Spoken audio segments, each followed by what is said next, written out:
DBS community, welcome back to another video with Kaio Chris, and today we're going to be going over the state of yellow going into national season. Now, by the time this video comes out, the EU and I believe Oceania nationals would have already happened. So this information obviously is going off based off of before any of that stuff happens with any data. Just kind of going off what I think is going to happen with yellow. Now, with yellow, we have probably I would say the biggest fall from grace is that yellow was probably deemed the best color for, probably for the last 2 years, honestly. Yellow's been probably the best color. Outside of last year, where yellow was very hard to find. It was very difficult to find other than like one Trunks Cheetah player, right? Yellow's probably in the worst spot that it's been in a while. With that said, it's still a very good color. But with the introduction to Z extra cards, which heavily hurts the riposte Vegito strategy that most decks would go for. Just having those two back to back, you were able to basically just shut down turns. But now with the Z extra card, you're able to tap that, and you can get at least another extra swing through, potentially, you know, boosting that card as well off the Z extra card. So with that, yellow has had bigger targets on its back. And I think with decks running, decks like Cooler running around and some other decks, Koitsukai has been a permanent side deck card for most high competitive decks, I feel like. So you're kind of in a bad spot if you end up Mecha Frieza or Vegito against a Koitsukai. Now, also what hurt yellow really bad was the ban list, which did hit the Goku and Vegeta Duo Saiyans card, which was incredibly too strong for a 1-drop, 4-drop, a 4-drop that you played for 1 energy. Incredibly too strong. So they limited that to 1, and then they also banned Set 1 Golden Frieza. Again, a huge hit. Now, they say that, and you know, that's probably the highest skill deck in the game that they banned, to now a yellow deck that I would say is far easier to play, which is going to be this Son Goku Autonomous Awakening, or UI Goku, or whatever people are going to call this deck. Essentially, this is the new yellow deck. This is the yellow deck. Yellow is not a very strong color. There's a few decks that are decent. But the color itself is in a very unfamiliar place to itself, honestly. It's not a place where yellow is used to being. But this deck here is single-handedly holding the color on its shoulders, essentially.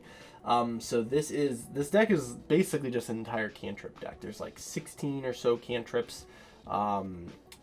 And the deck itself, you just combo once per turn and draw cards, and you fill up your Z energy incredibly quickly. And you have multiple win cons in the deck. You can play a Victory Strike build. You have 2 different burn cards. Technically 3 different burn cards, I guess. Which is just another way of just being able to win games. So the deck is very good on paper, right? There's a lot of things that go into the deck. It's I want to say it's even dummy proof in some senses. In some areas, but this deck actually can lose to some really janky stuff. Anything that has to do with mill, this deck draws through its entire deck, so you can generally probably mill them by the time they can actually play their Victory Strike card.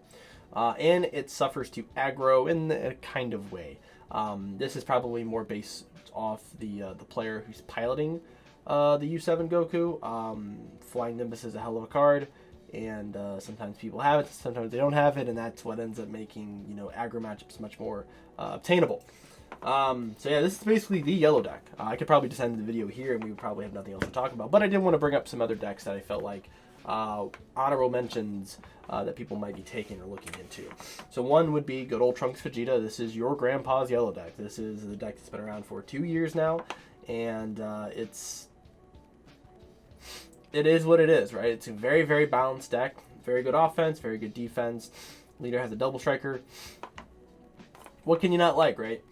The deck is incredibly boring. This is coming from someone who plays Hatch. It's a very, very boring deck. There are some lines of play, but the deck is very linear. It's very boring. Doesn't make it bad, just makes it boring. Definitely a mid-game deck at the most. I think late game, once you start getting into the late game, the deck starts falling off a little bit. Mainly just because yellow lacks true finishers. This deck has a finisher obviously in its leader. If you're playing like the 8-drop, which is probably the best way of actually finishing in this deck, is using the 8-drop in a cooler. You can definitely finish games that way. Well, you're just grinding people out, right? And I think in the current meta with their being slight hand destruction, with Meki, as well as red aggro, I don't think this deck holds up very well. But I'm sure someone's gonna play it at Nats because it's kind of like a tested, tried and true yellow deck that just does everything simple, and the engine's incredibly small. So incredibly small, it's like 16 cards. But yeah, it's a good deck, just not I don't think it's better than U7 by any stretch of the imagination.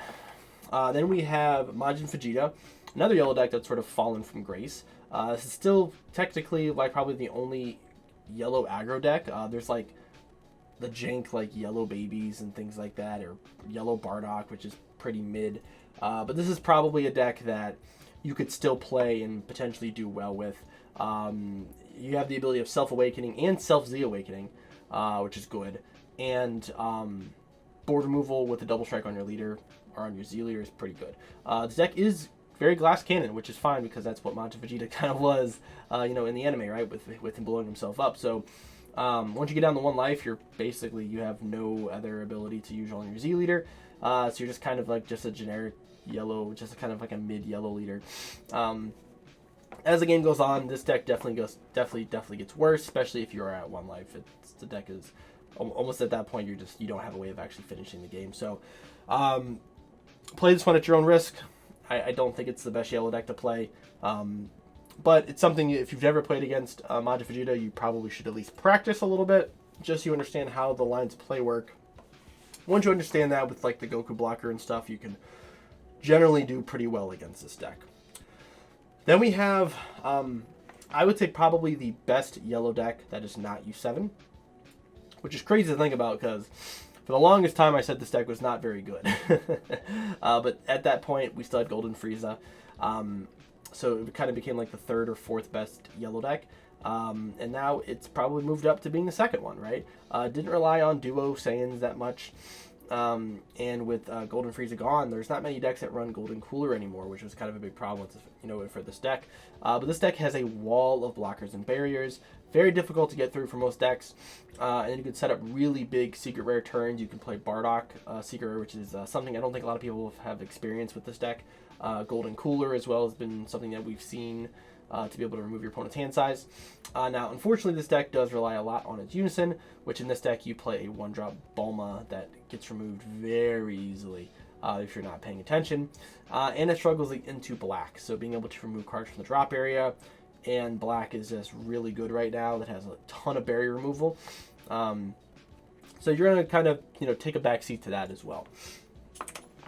Now, the promo card that came out, there are 2 different promo cards, but this one I think is probably the promo we should look at as Prince of Destruction Vegeta Final Attack. This is a 20k servant, so essentially a 30k. You play for 1, and then you can tap another yellow energy to blow any card up on your opponent's board and on your board in rest mode, ignoring barrier. So it's an entire board wipe for 2 energy. This card is fantastic. It's a servant card as well. That doesn't really work in a lot of yellow decks. It's basically the Babidi deck, I think, and the Boo deck. Actually, maybe I think it's just the Babidi deck that has servant. You could play like Garlic or something, but no one's gonna play that. But this is just a really strong 1-drop 30k. That's like Dark Broly numbers, right? That's really good in a yellow deck. Just having these big bodies, because generally you're swinging 15 and 20ks with most yellow cards. Now you have a 30k for 1 energy. That's incredible. And then some generic good yellow support that any yellow deck can play from this new set is going to be the Super Saiyan Blue Vegeta. So you can tap 1 yellow if you have 3 or more cards in your energy and in your Z energy. Make sure you actually read the card. There's some people who apparently they don't know how to read. You play for 1, and it's a 20k dual attacker. And when this card attacks, or when it's added to its Z energy, if you have 3 or more Z energy, you can tap one of your opponent's battle cards to Unison. So it's a 20k that swings twice and taps something. Very good. It works in any yellow deck. It's basically a free version of Power of a Super Saiyan that doesn't draw, which again I find hilarious that yellow like just keeps getting these incredibly generic good support. But whatever, right? It's a very good card. It's a 20k, which is relevant because a lot of your attackers again are 20ks, like I said before. So when you're swinging through things like explosive dance, having cards you can Z charge that are 20k are going to be good so that your other attackers can go through. And it's crazy, a lot of the good support cards for yellow are actually Vegeta cards. Unison of Fury is a very, very good yellow card that's good into almost any mid to late game deck.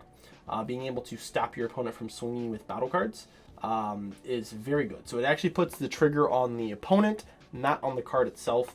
So then your opponent can't swing with them. So any card that says it can't be affected by other card skills, it's not being affected, the leader's being affected, so it actually stops them from attacking. This is good into black, this is good into Gogeta, this is good into any deck that goes tall very, very quickly. And then also you can use it as a finisher. You can also tap one of your opponent's energy, swing 20, double strike, dual attack twice. Very solid card. It's also not locked to yellow leaders. So if you play a multicolored deck with yellow, you can also use this card in those decks as well. And then I want to go over two cards that are very similar. So both of these is a 20k, 20 times Kaio Kamehameha, and then Black Kamehameha. Both of these do similar things, but I think you should kind of value both of them equally. While Black Kamehameha taps down 2 cards and draws you a card, Kaio can be used as a 10k that taps something down for free. You've already paid the 1 energy for it, of course. Or you can tap something down, ignoring barrier, negated skills, and gain 15k. So it's kind of like a Black Kamehameha mixed with the Final Flash. So I think both of these cards are, obviously you play them, one goes in your Z deck, one goes in your main deck and side deck. So utilize both of these cards if you are a yellow player, especially in those aggro matchups. Being able to just tap down 2 cards for 1 energy and draw a card to get out of an attack is very good. So definitely try to find a way to fit both of these cards into your deck if you can. I think they're both valued pretty high. And then I wanted to talk about 2 particular secret rares that I think are definitely underutilized. A lot of people don't play these 2 secret rares, and I think they both have a lot of good value currently. So first is going to be Bardock, Origin of the Legend. This is a 3 cost if your leader is a Saiyan. You when it comes into play, you get the tap down and energy. You get the swing twice for 40k double strike, and then you can pop it to pop 2 cards in rest mode, and then your opponent can only attack with 1 battle card next turn. That is very good. This is going to surprise a lot of people if you play this in your deck, and it's not color locked. So you can play this in any color Saiyan deck. Something to keep in mind. The other one is going to be Super 17 Sibling Absorbed. This is a counterplay that hits any card that doesn't have deflect, and then you suck up that card, and then you get to play this card and choose one of your opponent's battle cards in rest mode, ignoring barrier. That card gets placed underneath this. So you get to yeah, it's a very good card. This card's very, very good. And it comes out for 1. So yeah, very, very powerful card. It's weird because it's not like yellow definitely needs its secret rare slot to do well. So this might not be something you play because your deck doesn't know how to finish. But if your deck can finish very well, you just need some good defense. This is a good card to try to run. So that does it for you, me today, guys, with the state of the meta for yellow. Hope you guys enjoyed the video. If you guys did, like and subscribe. Let me know what you guys think of the decks down below, and let me know if there's a deck that you think is good. Obviously, there's some decks on this list that I did not talk about. So like Gotenks, Sin, Bardock. Didn't think they were. There's just not a lot of really good, yellow decks to really talk about, I think. So, but if I'm wrong, let me know down below. I'd like to hear your guys' opinions. And as always, thank you guys for supporting the channel. I'll see you guys in the next video.